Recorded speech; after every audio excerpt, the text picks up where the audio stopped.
We'd like to open up our Q&A. So I'm going to, Bill Keith is going to be reading out questions from the chat that we've been provided. Go ahead, Bill Keith. Great, thank you so much, Keishia. We have a question from Michael. Michael asks, may I ask the thoughts from those presenting on the difference in reaction from governments on global situations of conflict that cause refugees? As example, the war on terror attacking Iraq, Afghanistan, the response to Gaza Strip, Palestine, Palestinians in Israel, the Syrian crisis, and now the war in Ukraine. When we look at the history of how Canada has responded to these crises and wars, our government has reacted very differently to each. How many refugees are expected and how many streams of access into Canada there are? Perhaps this is a form of discrimination. Thoughts?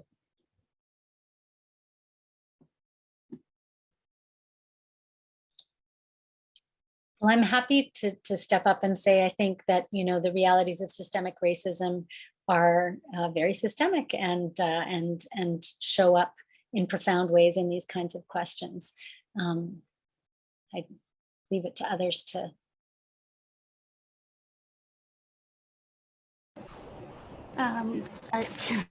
Actually, I was watching yesterday, sorry, I don't know if you know the Daily Show, Travonne, and actually I wrote down what he said. He was talking about this, what was the differences between the Syria refugee issues with the ones from Ukraine, and I wrote it down.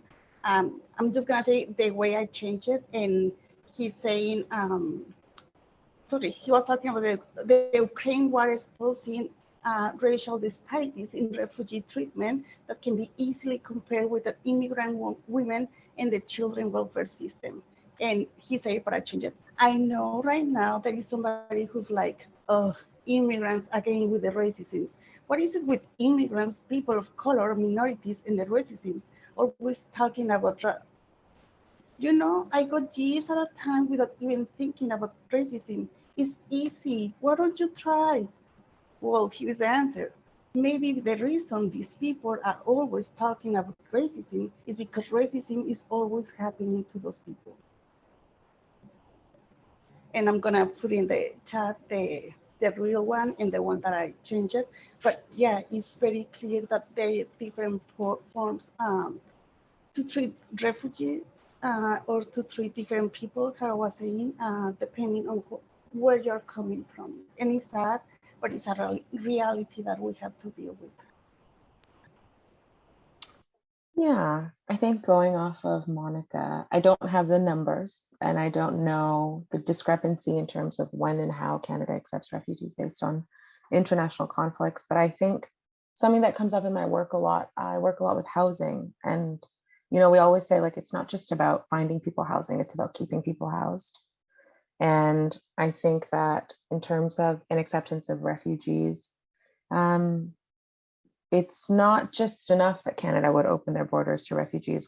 The other end of things is, I think, where there's a big silo, like a big disconnect, right? Is supports for refugees in an effort to like integrate meaningfully or in a way that they're able to. I think that's also the missing link in the question. And I only answer that because that's all I can speak to. I don't know too much about the other end of the question, but I think that it's interesting to consider like trying to understand where refugees come from, and then like, well, then how do they settle in? Like, what are their unique needs? A refugee from Syria versus a refugee from Ukraine, both have needs. And how are they unique? How are they different? How are they the same? Yeah. I'm also not well versed in this topic, but kind of following that thread of thought, Canada is often seen as like a global mosaic where folks often come to migrate, immigrate, and settle across the Western Hemisphere. But we also know history has told us sometimes the kind of shadow purposes as to why Canada opens its doors. And kind of looking back, particularly for the Caribbean and Black communities, oftentimes immigrants were allowed into countries simply for agricultural work. And they were working for a little less of $1, very little money. And for seasonal times, often again, but never actually offered like permanency, residency, or equitable healthcare as other Canadians were. So I guess I'd like to think about just the ways in which Canada often opens its doors, and it feels kind of a neoliberal regime of just filling a labor force need.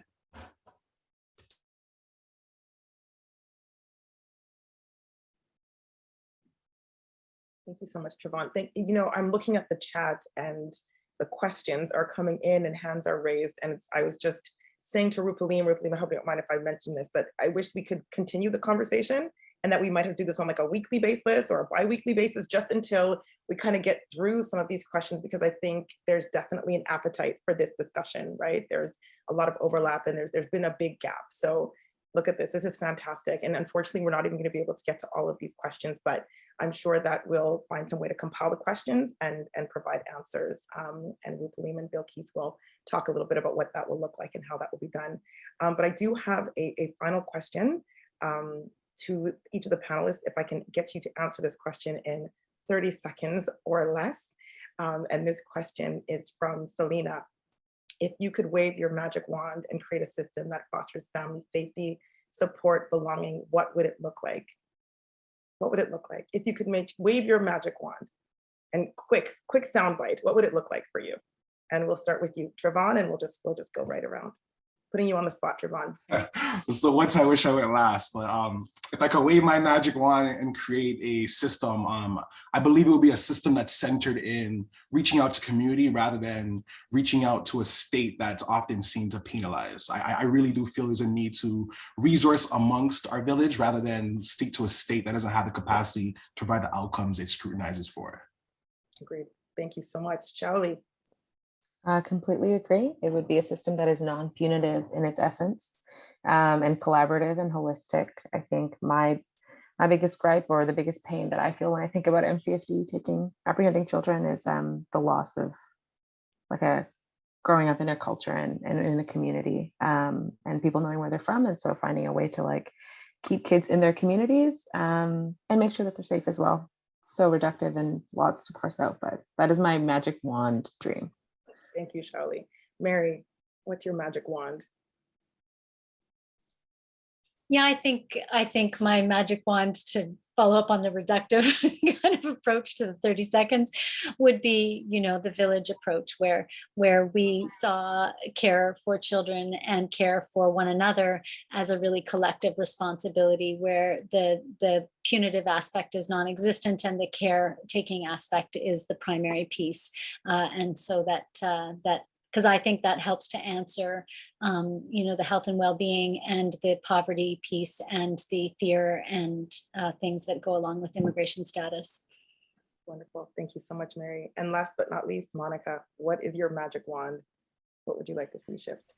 My magic wand will be focused on the restorative model more than the punishment, also in collaboration and focusing on the victims and first-hand experiences to create policies and supports that really work. Fantastic. I think we're all on consensus for that in terms of our magic wand. It's all about community, collaboration, focusing on the strength of families and communities and identity and all of those things. So thank you very much to our panelists.